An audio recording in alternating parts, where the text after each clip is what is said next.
अरे भाई ये क्या हो गया। कमिंस भाई साइलेंस करने निकले थे और खुद ही साइलेंस हो गए, और ऐसा साइलेंस हुए कि साथ ही अपनी टीम के ऑनर को भी रुला दिए। भाई सच कहूँ तो जब ये आरआर को हरा करके आए ना, तो हर किसी को यही उम्मीद थी कि पिछले 5 साल में अब तक का सबसे जानदार, यादगार और जबरदस्त फाइनल देखने को मिलेगा, क्योंकि दोनों तरफ ही ऐसे महारथी थे जो कि पूरे टूर्नामेंट उधेड़ते डोमिनेट करते आए हैं। एक तरफ से केकेआर के धुरंधर जिन्हें हारना पसंद नहीं था, तो दूसरी तरफ वो हैदराबादी जिन्हें जीत के सिवा कुछ और गंवारा नहीं था। जिस लेवल का कारनामा इन दोनों ने करके दिखाया, ऊपर से फाइनल का इतना बड़ा माहौल, लेकिन रिजल्ट क्या था जिससे इतनी उम्मीद थी वो इतना ठंडा फाइनल हुआ। इतना वन साइडेड मैच कि अभी तक लग रहा है कि मानो एक ही टीम खेल रही थी। हैदराबाद को तो समझ में नहीं आ रहा, अभी तक विश्वास नहीं हो रहा कि फाइनल के नाम पर कौन सा प्रैंक हो गया। कमेंस बेचारे अभी तक सोच रहे हैं कि ट्रॉफी फोटोशूट में राइट हैंड साइड होने के बावजूद ये रॉन्ग कैसे हो गए। भाई अब सामने गौती भाई हो ना, तो तगड़े से तगड़े 30 बार का फेल हो जाया करते हैं। और सच कहूँ तो ये उनका माइंडसेट और श्रेयस अय्यर की ब्रिलियंट कैप्टनसी थी जिसने केकेआर की तकदीर फर्श से अर्श पर ला करके खड़ी की। लेकिन मैं जानता हूँ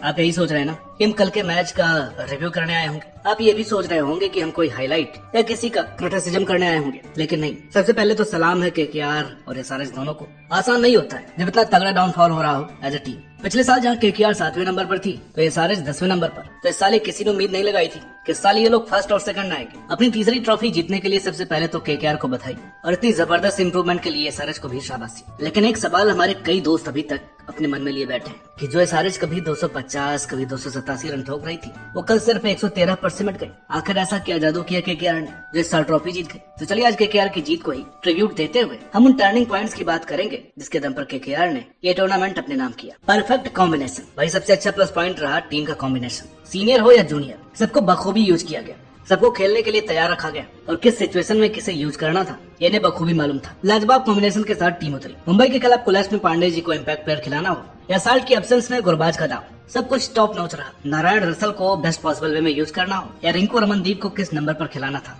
इस टीम में कॉम्बिनेशन बिल्कुल जबरदस्त रहे। नरेन पर जो सोचा वो करके दिखाया, वो एग्जीक्यूट करके दिखाया। पास या फिर इनका कॉम्बिनेशन नहीं बदला तो नहीं बदला, इस टीम ने बखूबी मिसाल पेश की और इसका इनको रिजल्ट भी मिला। No individual options. जैसा कि हमने अधिकतर टीमों में देखा है कि फैंस को इंडिविजुअल ग्लोरीज से काफी प्यार होता है। यहाँ तक कि कई टीमें मैंने खुद अपनी आंखों से देखी है जो इंडिविजुअल को टीम से बड़ा मानती है, लेकिन केकेआर में कुछ भी ऐसा नहीं रहा। 19 साल के रघुवंशी से लेकर 36 साल के नारायण, सबने जबरदस्त परफॉर्म किया और अच्छा खेल करके किसी ने कोई हवाबाजी नहीं की। टीम को जिताने के लिए आए थे, जिता कर चले गए। चाहे कोई ऑरेंज कैप या कोई पर्पल कैप ना जीता हो, लेकिन ट्रॉफी जीती क्योंकि ये परफेक्ट टीम वर्क के साथ खेले, न कि कोई अपने लिए खेला। अब यही तो चैंपियन स्टफ होता है जो कि केकेआर ने करके दिखाया। गौतम गंभीर मास्टरमाइंड। भाई 2012 था या 2014, कभी धोनी के हीरो को तो कभी पंजाब के शेरों को अगर कोई मात दे पाया था तो वो गौतम गंभीर ही थे, जिसके दम पर केकेआर ने खिताब जीता था। वो बात अलग है कि जब ये चले गए तो सब कुछ उथल पुथल हो गया। कोच मैकलम मेरा में हमने एक्सपेरिमेंट का दौर भली बात देखा है, लेकिन जो एक फादर फिगर इस टीम में मिसिंग था वो पारखी गंभीर ही थे, जिसने टीम को शानदार तरीके से ट्रेन किया, ट्रिगर किया अपने शब्दों से,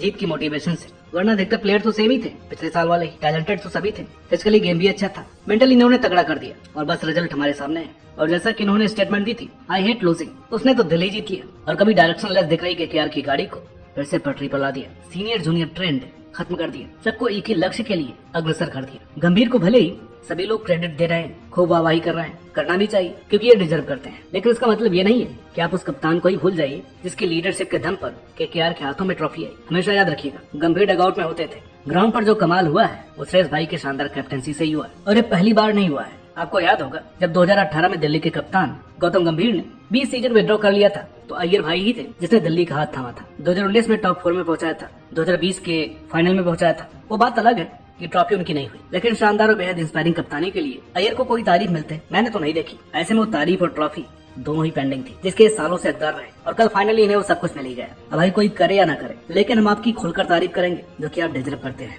क्रिकपॉइंट की ओर से आपको पूरा सम्मान मिलेगा। सुनील नारायण, भाई क्या बोलूं इनके लिए, इनकी जितनी तारीफ की जाए उतनी ही कम है। ये साल इनके करियर का महानतम होने वाला है क्योंकि बल्ले और गेंद दोनों से इनका फॉर्म ताबड़तोड़ रहा। शतक भी आए, तूफानी अर्धशतक भी आए, गेंद से ऐसे करिश्माई स्पेल आए जिसने अपोजिशन के जबड़े से जीत छीन ली। केकेआर अगर जीता तो इसका सबसे बड़ा रीजन रहा नारायण का शानदार परफॉर्मेंस। वैसे तो ये सालों से परफॉर्म करते आ रहे हैं, पिछले साल भी किया था, उससे पिछले साल भी किया था, पर उतने अच्छे रिजल्ट नहीं आ रहे थे क्योंकि ये अपने बेस्ट पर नहीं थे। बैटिंग में बेहद फ्लॉप जा रहे थे, बॉलिंग भले ही अच्छी करते मगर टीम को वो एक्स फैक्टर वाली एज नहीं मिल पा रही थी। और क्योंकि कोई मिल गया में जैसे जादू के आते ही रोहित की शक्तियां बढ़ जाती थी, ठीक वैसे ही गौतम गंभीर के आते ही मानो नारायण का खोया हुआ फॉर्म वापस लौट आया और लगभग हर मैच में इन्होंने रन तो बनाए, साथ ही विकेट भी झटकाए और 2024 आईपीएल के साथ साथ केकेआर के लिए भी यादगार ड्रीम सीजन बन गया, जहां 14 में सुनील ने 488 रन जड़ दिए 181 के स्ट्राइक रेट से, साथ ही 17 विकेट भी निकाले, वो भी महज 6.69 की इकॉनमी से। अब जरा सा टीम वर्क हो तो कोई भला कैसे हार सकता है। अब आप बताइए आपके हिसाब से केकेआर ये ट्रॉफी क्यों जीती। तो उम्मीद करते हैं कि आपको वीडियो पसंद आई होगी। वीडियो अच्छी लगी तो प्लीज लाइक करें, शेयर करें, चैनल पर नए हैं तो प्लीज से सब्सक्राइब करना ना भूलें। मिलते हैं आपसे अगले वीडियो में, तब तक के लिए नमस्कार।